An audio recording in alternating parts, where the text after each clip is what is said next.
Brilliant. So afternoon, everybody. Thanks for joining us today. So we are very excited to have Calvin Niles here with us today to talk about how we can use mindfulness to improve our leadership communication. I, for one, am really looking forward to the session. I think we've all, for various reasons, had really difficult weeks between storms and COVID and what's going on in Ukraine. I'm really looking forward to getting my head out of that and out of my everyday life and just hear something really interesting. So I will hand over to Calvin. Just so you know, before I do that, if you want to pop any questions in the chat, Grace and myself will keep an eye on them, and we're going to have a Q&A session towards the end. We'll have about 15 minutes, won't we? So if you pop anything in the chat, and we'll get round as many as we can at the end of the session. So over to you, Calvin. Thank you for that introduction. Very warm introduction, and hopefully we will still be talking about our lives a little bit, but hopefully it won't be too intense. So thank you. I will share my screen and I'll get stuck straight in.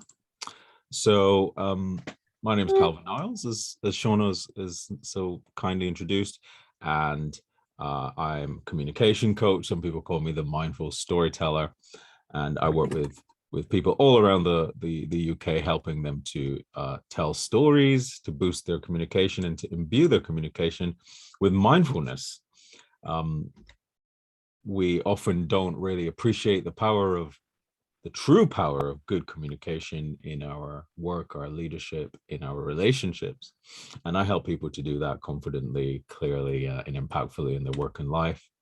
And I also deliver keynotes on the power of the story and mindful communication to bring more connection at a time where it is really, really, really needed.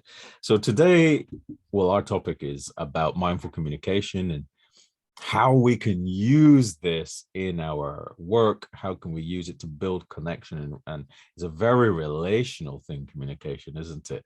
But how does mindfulness feature and how can it help us to be better at our communication? So I guess maybe let's start with a really, really simple question, which is, what is communication? Because we often think we know what it is, or we do know what it is, but we have a very particular view of what it means to us.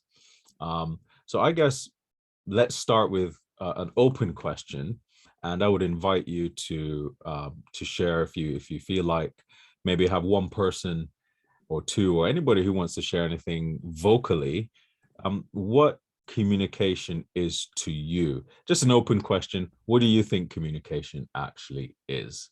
Does anyone have any thoughts on what that might be? Anyone want to throw their hat into the ring? Okay. Shall I start? Yeah. Talking, listening, and engaging. Talking, listening. Three words that just sprung to mind. Yeah. Good. I would say it's two-way. Two-way communication is two ways. Yeah. So talking, listening, and engaging with not just yourself, but with others. Very good. Yeah. I think that's a really good orientation. It's a good ballpark for us to start in. And, talking, listening, and engaging are three pillars of really, I suppose, good communication. What does really effective communication look like? So one of the things that we could maybe agree on is that communication can be described as between two or more people, as you've already said, wherein the intended message is successfully delivered, received, and understood. So definitely talking, definitely listening, definitely engaging. And, that's a commonly used explanation of what communication is. I like to say that effective communication, maybe we could add a word to that. And effective communication is between two or more persons where the intended message and its meaning is successfully delivered, received, and understood. Because very often we might understand the word, but what the person means by what they're saying can be misunderstood. I think it's fair to say, right? And that happens a lot in our work, in our relational engagement, and so on. So What happens when communication goes wrong? What happens when we don't get it right? This is one of the things that I think is worthy of paying attention to, because there's a huge cost to that. And, we can see that already with events are happening in the world and all kinds of things. But we can see it in professional context as well, where, you may have seen this funny example of project management when, the client says that this is what we want this, swing with a cushion on it, and then the architect designs it as a big blue fancy sofa, and then the engineer designs it completely differently. The budget wasn't there for it, so you just had a rope. The liability insurance had it as a noose, and then the estimator bid it with a little bit more wood than they actually needed. The manufacturer, of course, then sees it a different way. The inspector, he decides it's a safety risk, so he tapes it all up. And then the contractor comes in and bodges the tree. What the customer really wanted was just a fun thing to swing on. But the project had no documentation whatsoever, so nobody really was able to track anything. And then the customer was billed for Coney Island or Thorpe Park. And we've seen that in projects, and we've seen that as an example of when communication goes wrong. And this is a nice, funny example, but what else can happen when it goes wrong? Well, I don't know if you've ever heard of Little Boy and Fat Man before, but, where in the World War II, the Japanese were, of course, bombed by the Americans. And, the emperor was asked to give his opinion on what he thought of this ultimatum that was given to the Japanese. And he was allegedly to have said mokusatsu to the Americans, which, according to the story, it meant I shall have to confer. I withhold comment pending discussions. But supposedly the response was interpreted as, we are treating your message with contempt. And that went into the press. Once that went into the press, that basically started to fuel the drumbeat of war. And then we know what subsequently took place. Little Boy and Fat Man, obviously known as the bombs that were behind Hiroshima and Nagasaki. Terrible, terrible events. And the consequences were grave for the miscommunication that took place.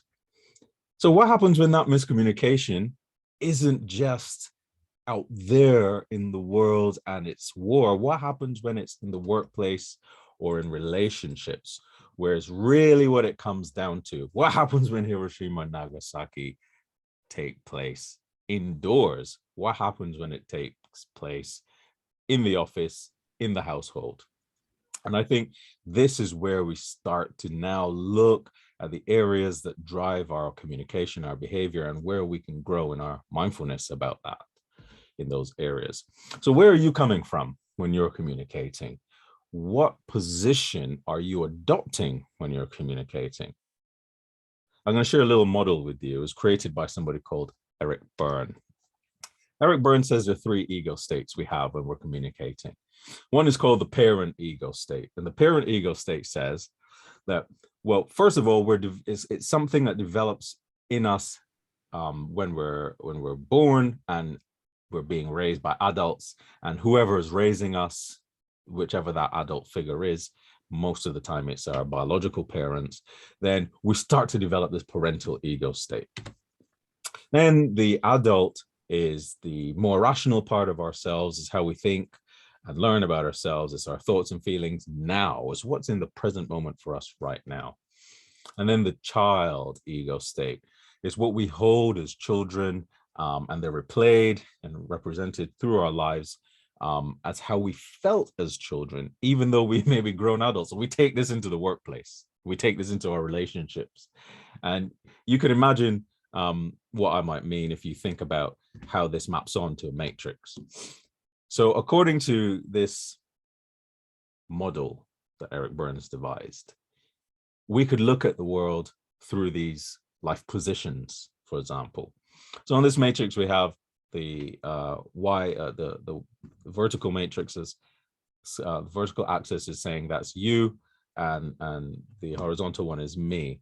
So if I am okay, if you're okay and I am not okay, then that kind of life position is self-defeating, isn't it? It's limiting progress in the way we engage with each other.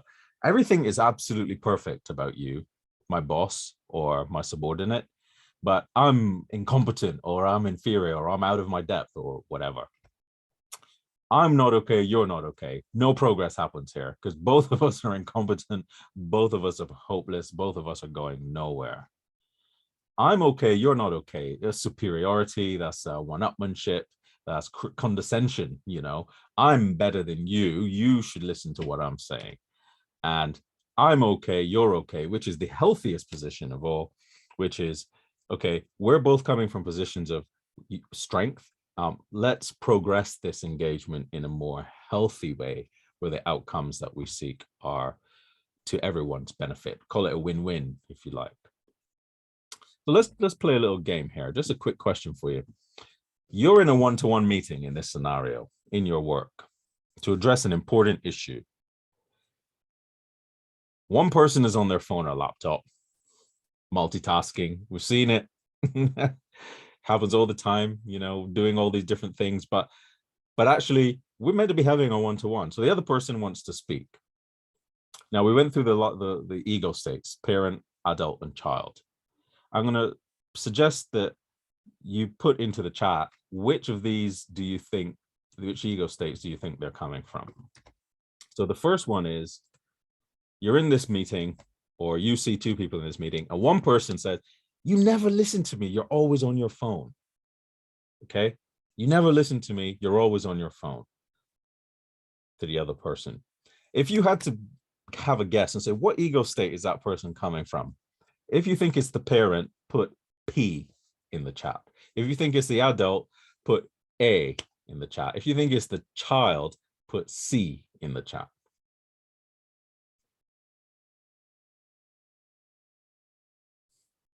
Yeah, so we got a few parents, got a few childs, children. Definitely people are not saying adult here. This is quite interesting. Okay, so we got a mixture of parents and, yep, child coming through. Okay, now the next one is, put your phone away, we should be talking. Is that parent, adult, or child? Parent, parent, parent, adult, parent, parent, adult, adult, parent. Okay, interesting. Okay, and let's play the third one again. I feel unheard when you're on your device, and I would really like for us to connect during this conversation. Adult, adult, adult, adult, adult, adult, right? So as soon as we see these different positions, I'm just going to go back a little bit. You never listen to me, you're always on your phone. You know, that's like a child acting up, as somebody already put in there, petulant child. Put your phone away. You're telling that person, it's very demanding. You're telling that person what they should do, not really being fully cognizant of how you feel or even what's going on for that other person. But this one, and this is a very common way of expressing yourself using a mode of communication called nonviolent communication, where we're able to express how we feel and what we want. How we feel, I feel unheard, and what I would like to happen, I would like for us to connect. I'm not going to tell you what I need you to do, and I'm not going to place myself as the victim who's crying, like the position of the child. And these are just really quick examples of how people might express themselves from these points of view. So yeah, so thank you for participating in that. So this is where mindfulness comes in then. This is how mindfulness features in this. And this is where I want to introduce to you what I call the 4 stages of mindful communication, or what I love to call the seeds and soil of mindful communication. The 4 stages, there are 3 seeds, which really need a certain environment for them to flourish, which is the 4th key, I think, for us to bring mindfulness to the communication engagement. So we know what communication is, and now how does mindfulness feature? Well, first of all, listening deeply. Listening deeply, what does that even mean, listening deeply? We talked about listening, talking, and engaging, as Gordon said. Well, for me, listening, yes, we can hear. That's the means by which we can perceive. You may hear some noise outside of your window. You might hear your computer fan buzzing. You might hear your phone, maybe traffic, a conversation that's going on if somebody else is working in the household, but you're not really listening. When you listen, that's the direction of your attention to what is being perceived. It's how we can sit in a restaurant and completely hear and understand what somebody across the way is saying, where everybody in the room is talking. How can that be? We can listen and focus our attention on particular sounds. But deep listening, there's something a bit more thorough that comes with deep listening. It's not just the attentional placement and the perception that helps us to sense, because with mindfulness, we're able to sense. And with a sensory awareness, we're able to understand a little bit more about what's being expressed. So the first key then is listen deeply. The second one is express empathy and compassion. Now, empathy and compassion aren't actually the same things. What is empathy? Well, in the simplest way, empathy can be seen as putting yourself in someone else's shoes. I can put myself in your shoes, and now I understand how you feel.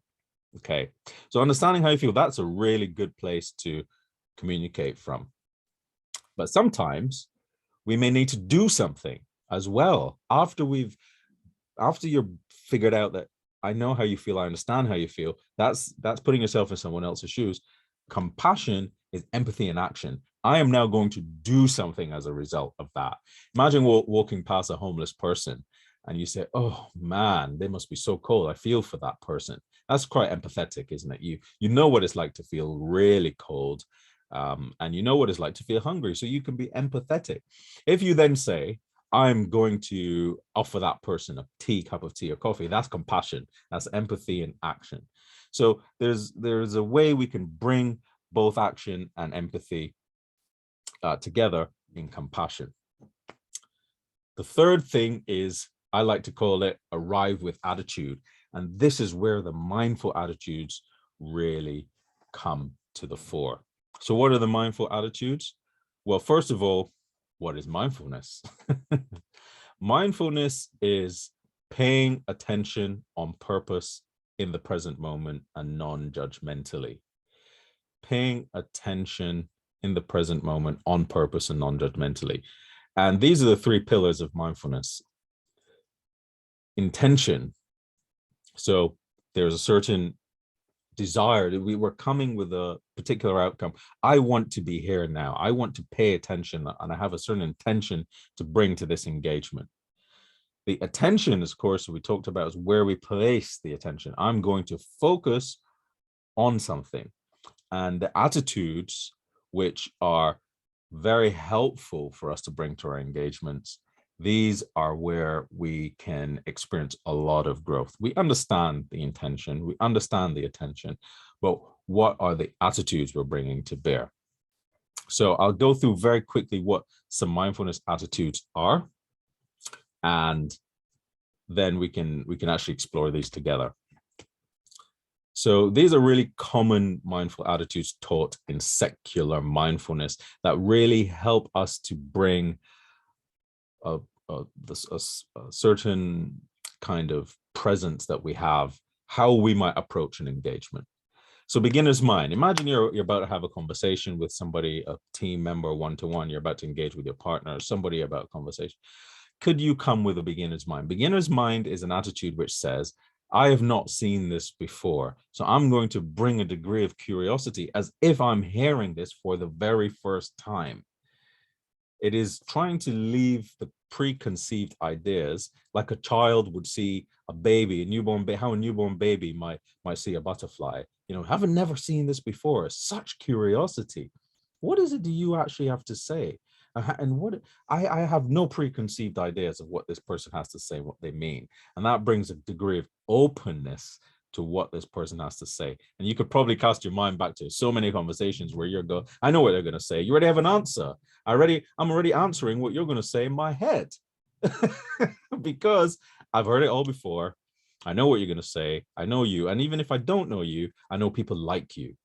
So that's where non-judging comes in. That's really helpful, because what we're trying to say is, By the way, just to say, none of these attitudes have any hierarchy. You can choose any one that's resonant for you at this time. When you're listening to this talk, I would just encourage you to just say, oh, that one really is hitting me. That one resonates with me.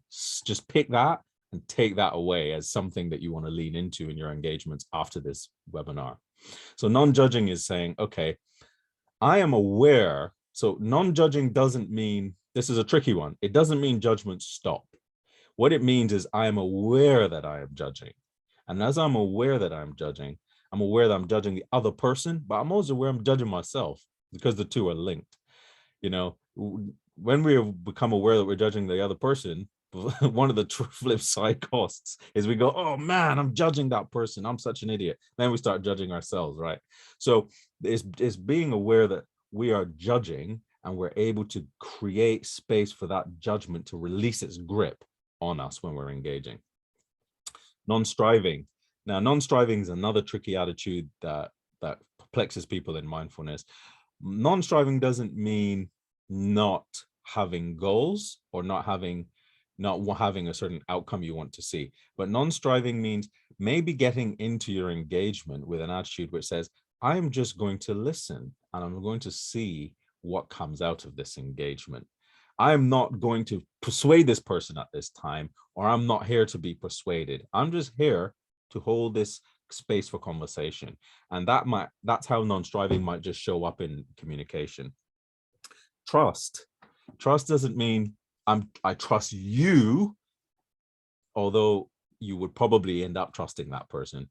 What trust means is that I have trust that I am bringing these attitudes to this engagement, and the process that follows through a mindful communicative engagement will be that the outcome is probably best for everybody. So there's a trust in the process. There's a trust that the attitudes that you're going to bring are helpful. There's trust that the other person is going to be received well because you're bringing an attitude of listening. It's even more powerful, of course, when both people are being mindful when they're communicating, but all it takes is one person to really trigger a fundamental shift in the way the engagement happens. Patience is not just being able to wait.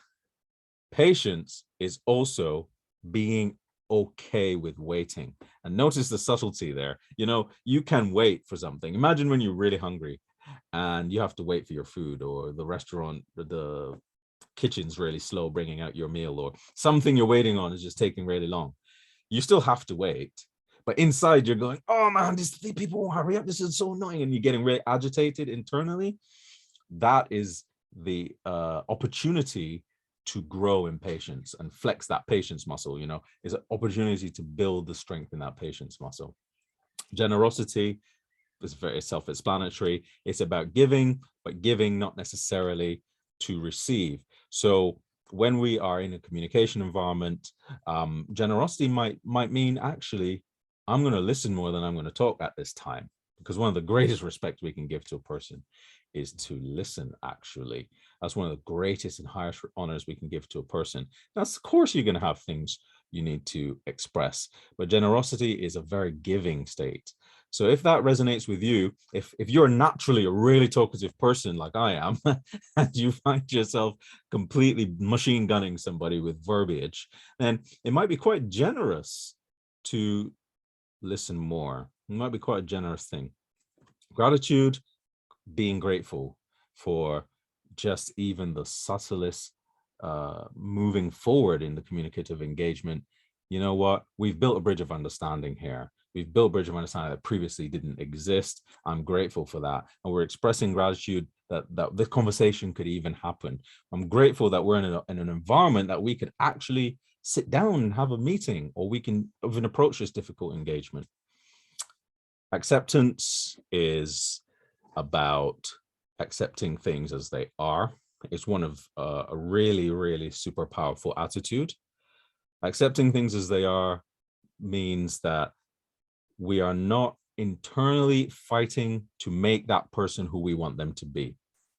That's one of the biggest challenges when we're communicating with each other, is that I want that person to agree with me. I want them to see things exactly the way I see things, or I want them to be a different way than what they are at this present moment. And if we can't accept the person that we're speaking to or the people we're engaging with as they are, that sets up a lot of barriers for us to overcome. And letting go finally is an attitude of letting go, not holding on to things that have gone by. There was a story where there was an older monk who was once walking on a path with this new guy who had just come into the monastery. And, you know, these monks, of course, they're celibate and they, you know, they don't engage with women. They keep a distance. They don't have physical contact, and they're very strict. And they get to this river, and they're meant to cross this river, and they see a woman there who couldn't cross. So the older monk says, "Oh, come, I'll help you over." And he picks her up and he carries her over through the water, puts her down on the other side, and off they go. And then the younger monk's thinking, we're not meant to be talking to women. We're not meant to be touching women. We're not meant to be doing anything like this. And he's thinking. And eventually, after walking a long way, he said, but hold on, we weren't meant to be doing that. And, you know, why aren't we, isn't that a contravention of our rules? And the guy said, well, you know, I picked her up at the river, I carried her across, and I put her down. You're still carrying her. You're still carrying her right now. And so often we're carrying a lot of baggage into our engagements, and it doesn't really set us up for an open way of approaching the communication. So these are how mindful attitudes feature. But there's one big thing about mindfulness that helps us with our communication finally, and that is the last key, which is presence. That is presence. So presence, what is being present? Being present is being here now. What does being here now mean? In the present moment, any experience that we're having, sensory experience that we're having, you know, what temperature is your nose right now? What sounds can you hear? Can you feel your body sat on your chair? Where is the pressure impacting on your body? Do you notice how you're sitting? What can you taste? Do you have any residue of coffee or tea? And then we start to tap into our sensory awareness. We're in the moment now, because we're not in the past thinking about what's already happened. We're not thinking now about what's going to happen next. We're now.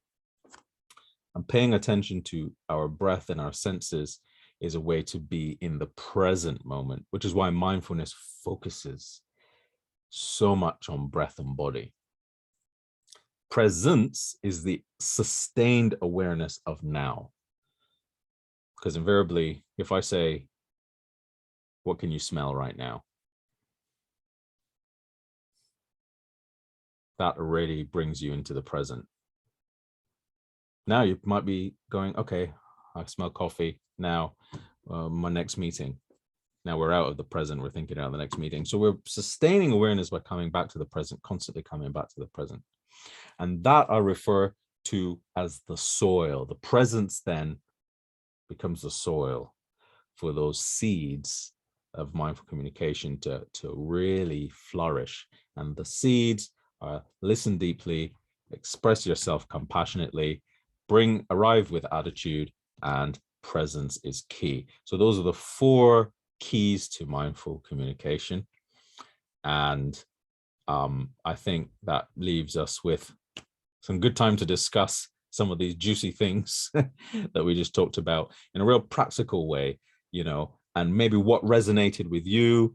Do you see any areas? And you know, the thing about presence is the last point is that we're always drifting out and into presence. Mindfulness is a natural state. We can come back to being mindful, but we're not necessarily always there.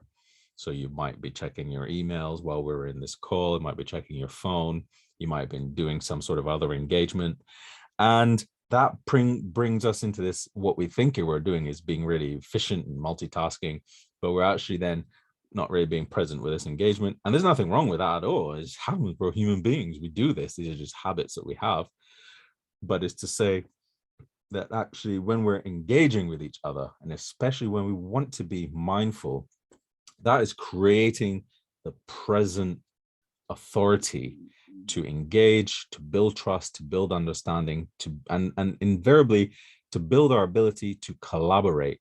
because collaboration is all about relational strength, and it's all about the bandwidth of connection between individuals in a team. And the fundamental thing that makes that team strong is the way people communicate and engage. So yeah, I think I'll stop there and open the floor. I think I did see some questions coming in that I may have missed already. But feel free to put any questions that you have in the chat, or shout them out on the mic as well. Would respect also be a mindful attitude? Yeah, so in secular mindfulness as a subject, respect isn't on the list, but I do think respect is, of course, is an important attitude. And it's so from a puritanical theoretical mindfulness perspective, respect is not on a list of mindful attitudes.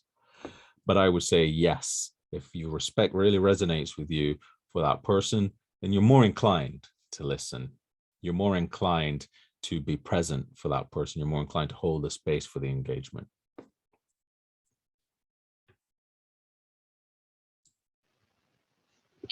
I don't know, Grace, did you capture any other questions as we went along? I was getting lost in A's and P's and C's. I think I've seen one. In the digital world, can communication also be via email, Facebook, WhatsApp, etc.? That can be more, this can be more like one-way communication. So yeah, so I would say that's a great question. I would say from that point of view, I mean, it is still somewhat two-way, because we're still hoping to receive some engagement back, even though it might be delayed a bit somehow. If you're not expecting anything back, then that's just a broadcast. It's not really communication. But if we're expecting something back, it is still communication.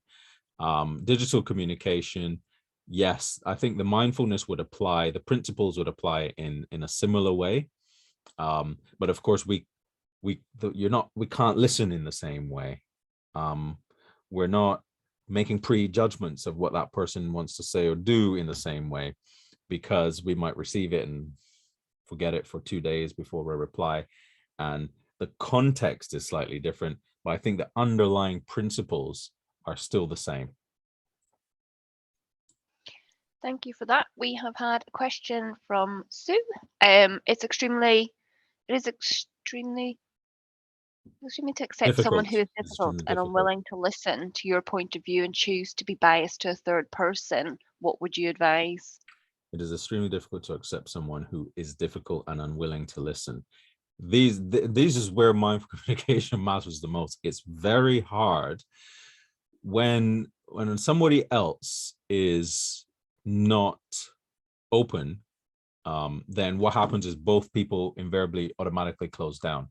One person is already defensive. The other person then, as a consequence of that person's defensiveness, become defensive as well.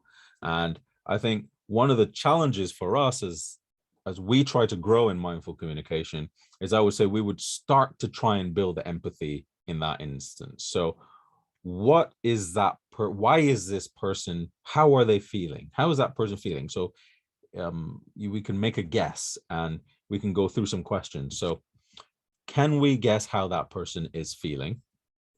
And in NVC, they talk about nonviolent communication. They talk about feelings and needs. So you can start by trying to build empathy by asking these two questions. Okay, this person is difficult right now. They are also, as a result of something that's also in their how they're feeling, is influencing their behavior, which is showing up as, I'm not going to listen. That person is not listening because they're closed and defensive. So my first question would be, okay, as an empathy building exercise, I would ask, how is that person feeling? And I would start to guess feelings that they might be feeling. Are they feeling threatened? Do they feel embarrassed? Do they feel ashamed?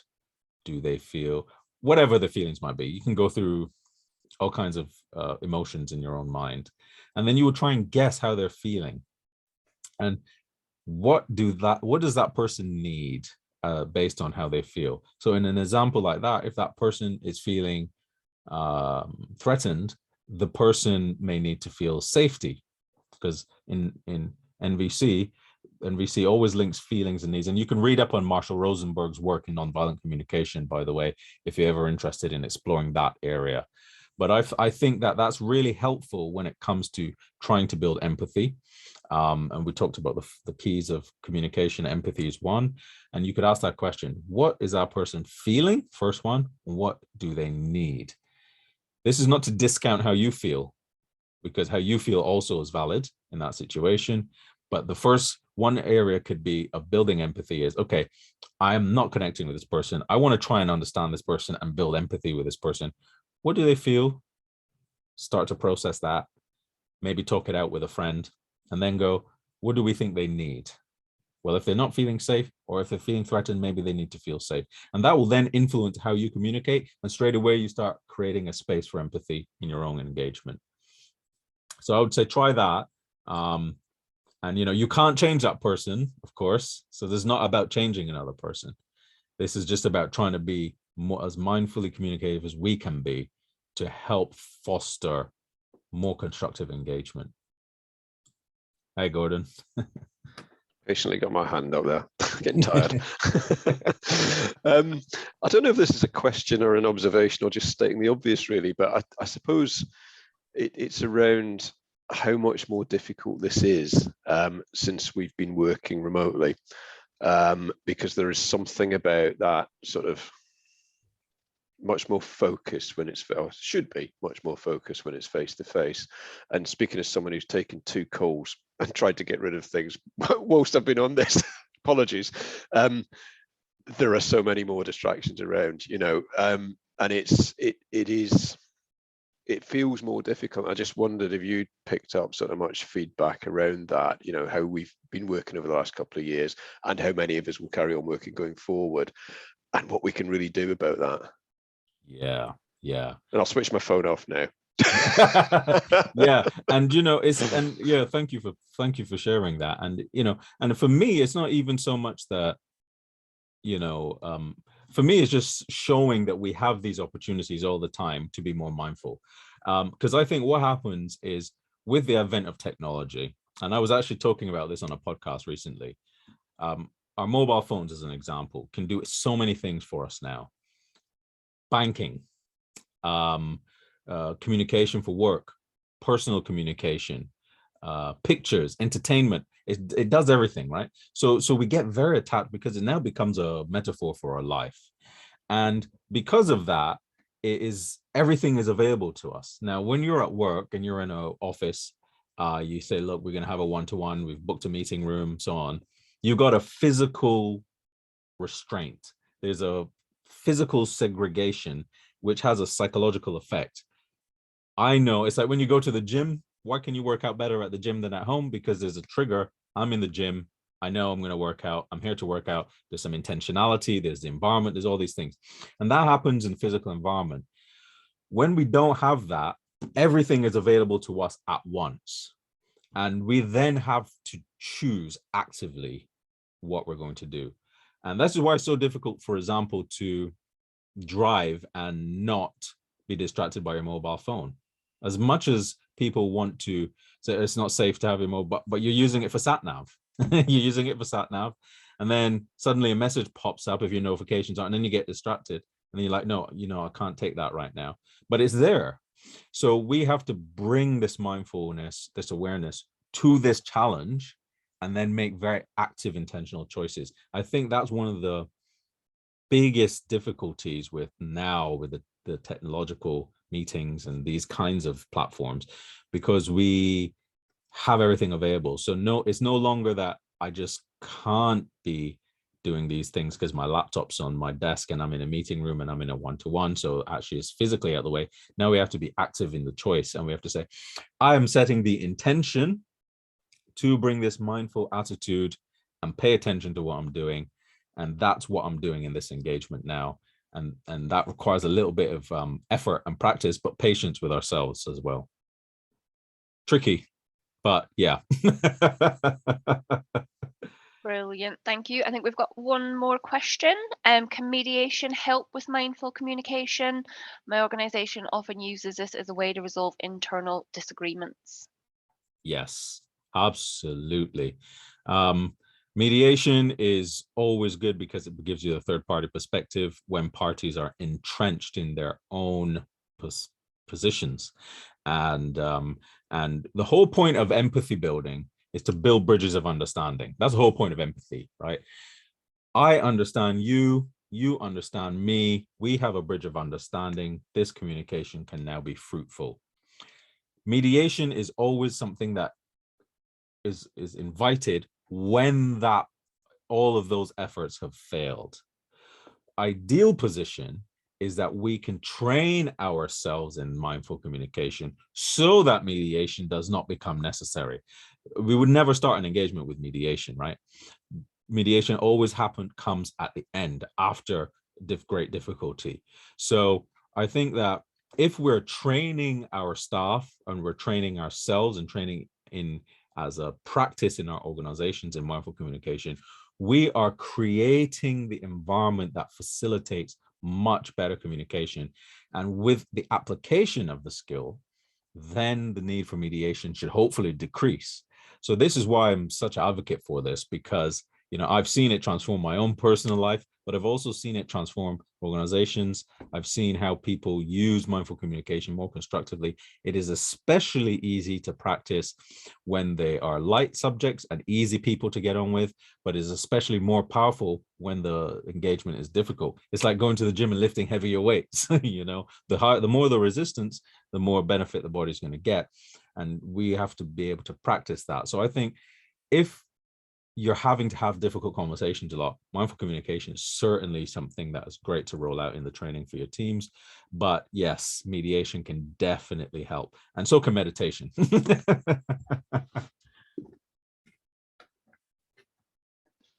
you. We've got a comment in from Shirley. Interesting theory by Eric Byrne. Most of my difficult communication issues are between my parents, I am a child, and children, I am a parent. This continues into other work business relationships. Mindful communication sounds a very insightful way forward. Thank you. Yeah. No, thank you for sharing that. Yeah. Yeah. Are there any other questions or comments before we wrap up? I think Shirley wrapped up for us, really, didn't she? Yeah. So I just want to say a massive thank you to you, Calvin, for this afternoon session. It's been brilliant, and it's been a reminder to me about being more present, because it is definitely something that I struggle with every single day. So thank you. Thank you to everybody for coming today. I hope you enjoyed it as much as I did. And just a quick reminder about the next session, which is around how Staffordshire County Council reimagined wellbeing with salary finance. So if that's of interest to you, get on the link. If not, share it with your communities, because it's going to be a really brilliant session. That's on the 11th of March. So other than that, I just want to say thanks again, Calvin. Everybody, I hope you have a brilliant day and a lovely weekend. It was really nice to see you all today. See you, everybody. Bye-bye.